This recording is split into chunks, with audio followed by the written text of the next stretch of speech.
Keep going. Excellent.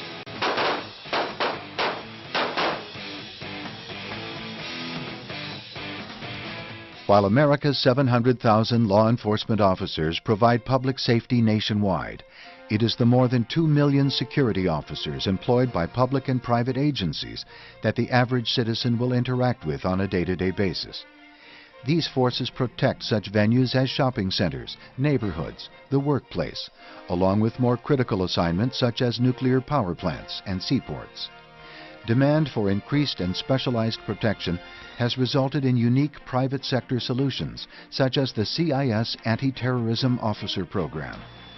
40 specially trained forces will graduate on this program and be sent to protect one of many facilities vulnerable to a terrorist attack on our soil. The threat is ever present, and the need is rising for private sector officers who make our nation's infrastructure safer.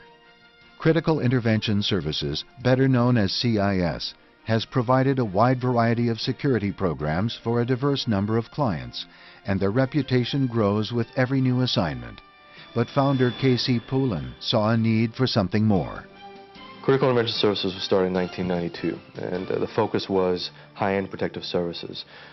We wanted to develop services that were for clients that needed specialized security skills.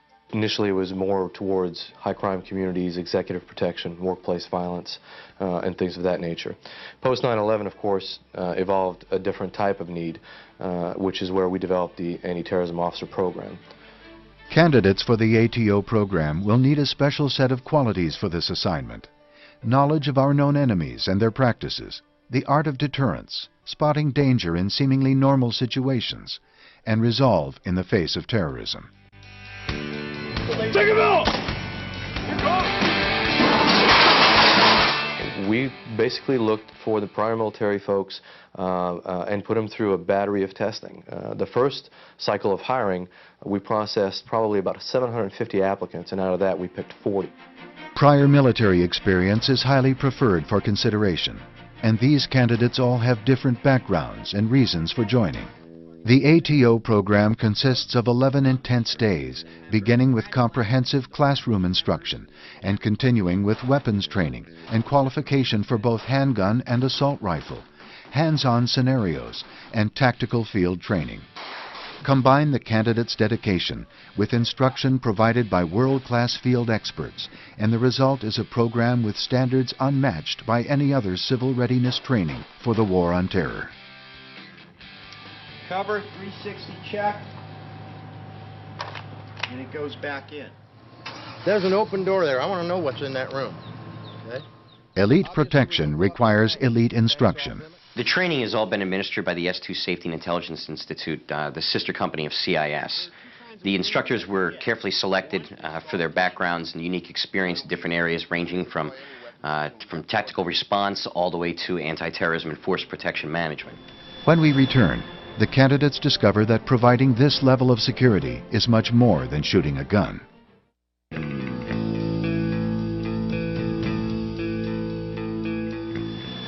The class assembles for the first time, not knowing what to expect, nor what will be demanded from them. You are setting the standard for everyone else to follow. There is no high-speed deployments like this for any other power company. There is no other high-speed deployments like this for the port. Any port. Mr. Gundry begins the day's lessons with a primer on various terrorist factions and how their minds work. Everybody can relate with going to Publix. Everybody can relate with going to shopping mall. Well, the Palestinian groups caught on to this and started executing attacks on marketplaces and other similar public locations. The discussion then moves into explosive devices and the wide range of methods used by terrorists in executing bomb attacks. Here in equation form, and later via hands-on inspection. He's got the bomb in front of him, and he's got to make a decision whether to cut the yellow wire or the red wire. If he cuts the wrong one, the bomb's going to blow up. Okay. In the classroom, they will also learn that one of the primary functions of an ATO is to identify and prevent a possible attack before it occurs. SATTEST is our proprietary system, as you all know, for documenting and cataloging and tracking trends of suspicious activity. As we all know, the first stages of a terrorist attack basically involved information gathering. To support ATO operations, the CIS Information Technology Department developed a special database called SATIS. This database serves as a central repository for intelligence about terrorists and suspicious activity observed by ATOs in the field. The ATO counterintelligence officer uses SATIS to proactively investigate and analyze suspicious events. If terrorists can be detected during the early phases of gathering information, law enforcement agencies can be alerted and additional measures can be taken to prevent the planned attack. But for today, the candidates have gathered about as much information as their minds can retain. Tomorrow it begins all over again. On your feet! Morning, gentlemen. Have a seat. What is unique about suicide attacks versus other forms of attack? High casualty rate. Very high casualty rates. What is a characteristic of terrorism-related risk with regard to probability? Low probability, but high Criticality, absolutely. After a brief review of yesterday's lessons, Mr. Gundry moves on to new topics such as barrier effectiveness and a class favorite, the contamination exercise. We've laced this package with ultraviolet powder. And what we're going to do is pass it around the class, let folks look at it, and we're trying to show them the process of contamination from touching something and how it passes from hand to mouth and to others as you're shaking hands. So as they handle this package, what is going to happen is this box, as it's laced now, the hand will show contamination. If you turn your light back on, you'll see that it appears that my hand is clean. This visual test proves how easily toxins can be spread. Even the top candidate is caught. It's a light moment in an otherwise serious exercise. From sitting in this class, from the time that package was handled, he's touched almost every inch of his face. And with the classroom training complete, the candidates head home to study for tomorrow's qualifying exam. This test is a comprehensive examination of the past 2 grueling days in the classroom. For the candidates, passing this test makes the difference between continuing the program or going home. Well, we tried to construct a test that was obviously not easy for anyone that is not familiar with the material to pass. You know, it was, I believe it is a fair test, but it's not easy. You can tell by the long faces walking out of the room that a lot of the questions do require thought and do require that people have paid close attention. Our goal in constructing this program wasn't to pass ATOs. That's not my job. My job is to make sure that these people know the material that we're covering. After the tests have been scored, the instructors have time for some extracurricular questioning. What is the translation for cuando necesita est? When it needs it. Very good.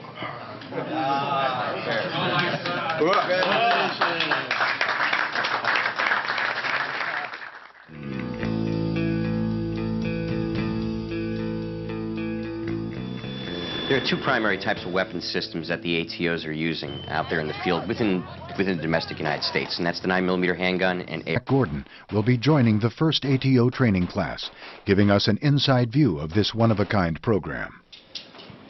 A major difference when comparing anti-terrorism officers to normal security guards is that ATOs require a 90% accuracy rating to certify. Standard law enforcement agencies only require 70%.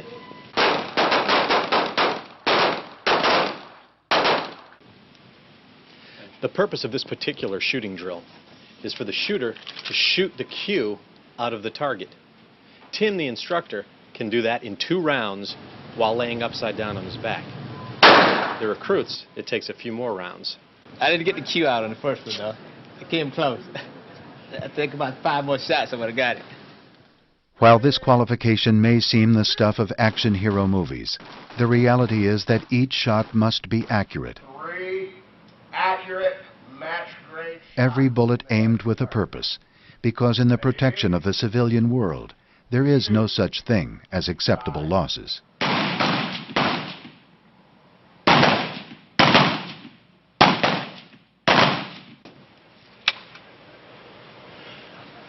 Make sure that front sight is right in that center aperture.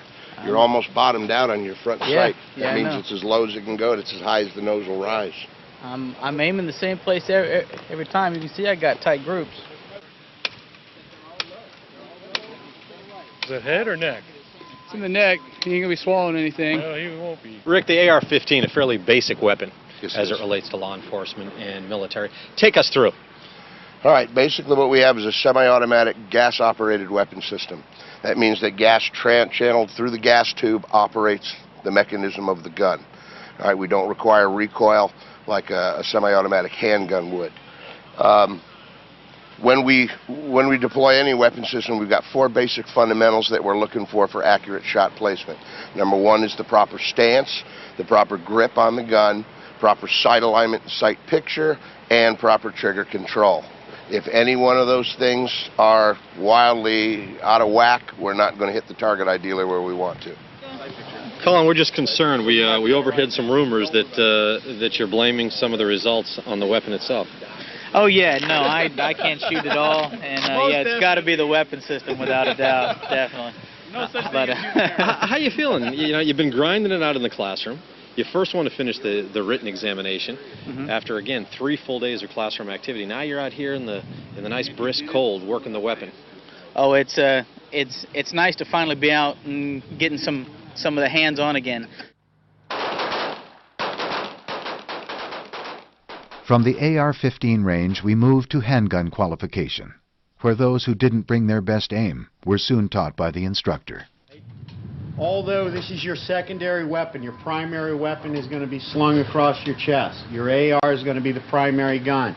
If there is a malfunction, a problem, it gets dropped, you automatically go to this. All right? I don't care what gun it is, it's all about sight alignment, trigger control. I could fire fast or I can fire final. What am I looking for? Fast or finality? I want to end this fight. What happens when I take and all of a sudden pull this gun on this guy and start marching in for him? If he thought he could take me, he wouldn't challenge me unless he thought he could take me. All right? So if he hits me and I go, oh, I'm sorry, please, and I become a non-responder, what's he going to do? He's feeding off my fear. He's just going to keep coming and keep coming. But if all of a sudden he hits me and I come back and start going in on him, what happens to his mindset? Oh, wait, you didn't lay down and go fetal for me. What's going on? You didn't read the script, all right? What you're going to notice, there are 2 kinds of wounds that we get. One is soft tissue wound. The other is bone wound. That means the round has struck the bone. Bone wounds hurt. The methods taught here are designed to instruct the class on the most effective ways to disable their target.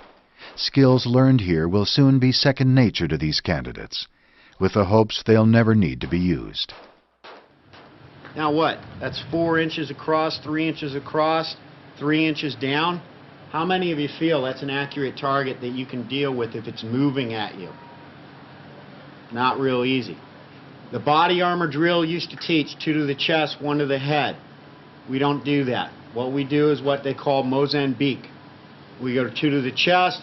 If there's body armor, we suspect body armor, we drop down and we start taking the hip joints out. Professor, you've authored more than 43 books on security and criminal justice during the course of the past 25 years. As an expert in the field, what do you foresee in the near future? Continuing movement towards privatization, a continuing movement from public law enforcement, searching out and seeking out private security companies like critical intervention services. After the break, the training intensifies as the candidates begin to realize the importance of their position.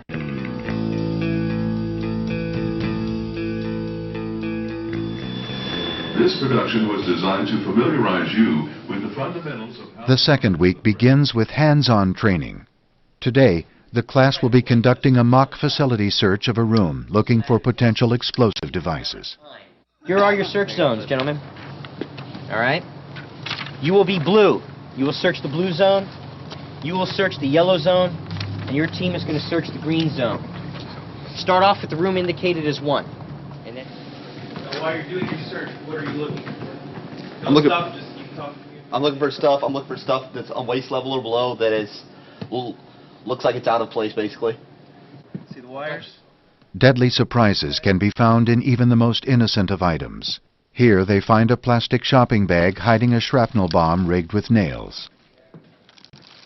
All right, gentlemen, this vehicle has just now stopped at your checkpoint. You are authorized by SFP. The day's activities move outside, where the class is trained to visually inspect vehicles for explosives. Again, in a controlled environment, this exercise seems safe. But within the realm of terrorism, vehicle searches are a dangerous but necessary security measure. Okay, well, one of which is he doesn't have a key to open this thing. Okay, that would be suspicious in the real world. Second thing already, did you, when you walked around back by the chance, did you look at the temp tag? And did you look at what's on there already? It's already got a license plate on there, it's not on the back. The ATO candidates move into Day 9 to conduct 2 days of tactical training at an undisclosed power plant. While many of the candidates have become very confident by this stage of the program. Oh, yes, sir. I just hope that I don't get shot today. When everybody pulls their D, their G, and their CIS badge up. It only takes one small test to put them in their place before the actual maneuver begins. A simple check of each officer's identification cards reveals some came unprepared. Tolerable today, but never again.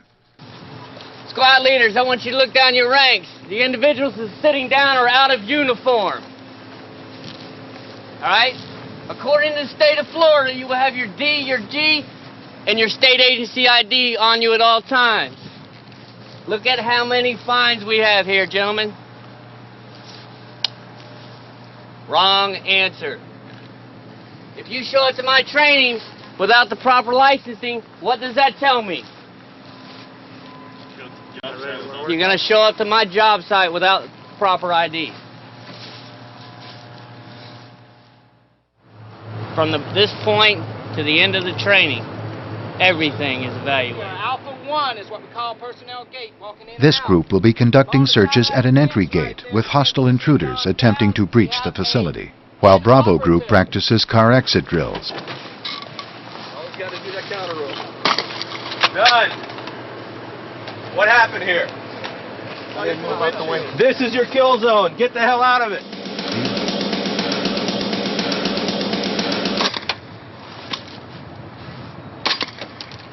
Got you. No problem. Okay. Shoot them through the window. Their job can often involve physically challenging situations, as is practiced in this officer down drill. While Alpha Group is at the entry gate and Bravo is rolling out of cars, Charlie Group engages in an exterior search for hiding terrorists.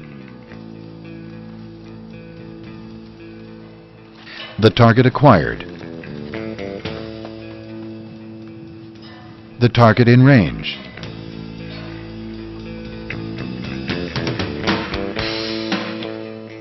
The target is neutralized.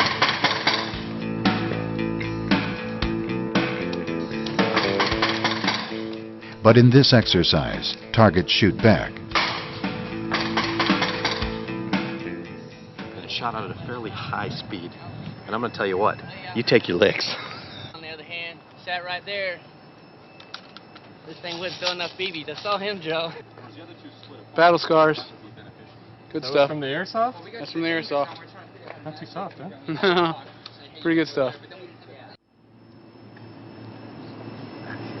Today's simulated terrorist attack on this unoccupied power plant is the culmination of an entire week of training. After this exercise, the instructors will have a clear evaluation of each individual's ability.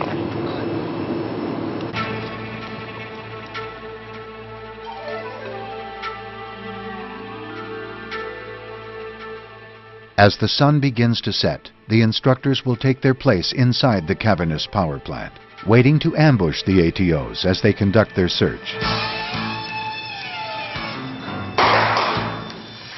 For every mode of attack, for every way in which a threat may emerge, there is in fact some type of countermeasure that can prevent that from occurring.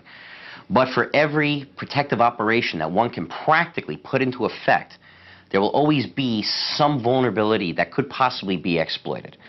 The key to effective planning is being able to find the right balance of being able to estimate what the probable methods are that an adversary would use, and then design the countermeasures cost effectively to reduce those risks to a level where most adversaries are going to say, this is too difficult, I'm going to move on elsewhere. The only thing known about this particular exercise is that something's going to happen. What's unknown is whether they're going to respond.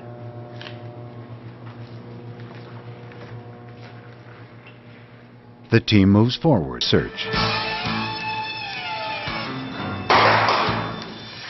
For every mode of attack, for every way in which a threat may emerge, there is in fact some type of countermeasure that can prevent that from occurring. But for every protective operation that one can practically put into effect, there will always be some vulnerability that could possibly be exploited. The key to effective planning is being able to find the right balance of being able to estimate what the probable methods are that an adversary would use, and then design the countermeasures cost effectively to reduce those risks to a level where most adversaries are going to say, this is too difficult, I'm going to move on elsewhere. The only thing known about this particular exercise is that something's going to happen. What's unknown is whether they're going to respond.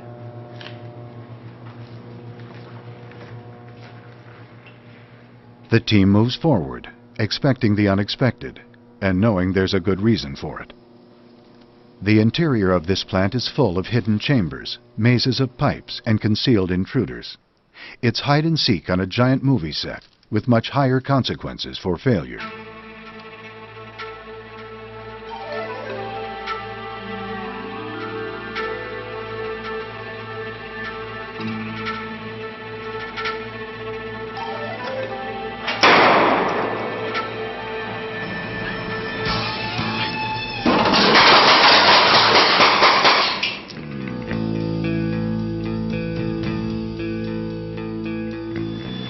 Bottom line is, this is what it takes to get the job done right. And unfortunately, this is something that has been so woefully overlooked throughout the Homeland Security establishment nationwide. You know, as what are the basic requirements for officers, security officers, to effectively prevent and respond to terrorist attacks? And unfortunately, the training standards throughout the nation right now are not designed to address this. Ultimately, our training focuses these officers on a number of things. The primary, of course, is deterrence. We want to deter any terrorist from thinking that a target where these officers are deployed at is going to be an easy target for them to attack. So we train them on response techniques, and we train them on the anti-terrorism side on identifying suspicious activity and what to do with it, and understanding countermeasures to make sure that if a terrorist does look at a target that we're deployed at, he chooses to go somewhere else. But for day-to-day operations, we also focus officers to really understand the interaction between the environment they're going to deploy in and the people within that environment, so that the dynamics in play are conducive to having day-to-day operations with these highly trained and highly equipped and armed individuals that these folks have to now live within a plant. So there's a lot of focus on how do you get to know people, how do you open up dialogue and relationships with the folks that are there, because they're part of the protection strategy as well. The more they know us, the more that people can interact with us and give us information.